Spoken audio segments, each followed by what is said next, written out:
જો તમે ગૌ સેવક હોય અને ગાયની સેવા કરવા માંગતા હોય, તમારા ઘરે તમે ગાય લાવો તો હવે જોઈ વિચારીને લાવજો.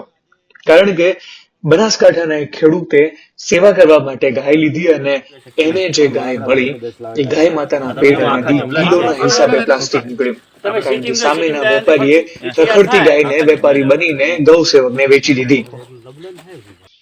જે તે કાઠિયાવાડમાંથી એમને દૂધ પીવા માટે એમના બાળકોને દૂધ પીવા માટે લાવેલ છે અને આ ગાય ત્યાં રખડતી હશે એટલે વેપારીઓ દ્વારા આ રખડતી ગાયની માલિકીની ગાય કરીને એમને આપી દીધેલી.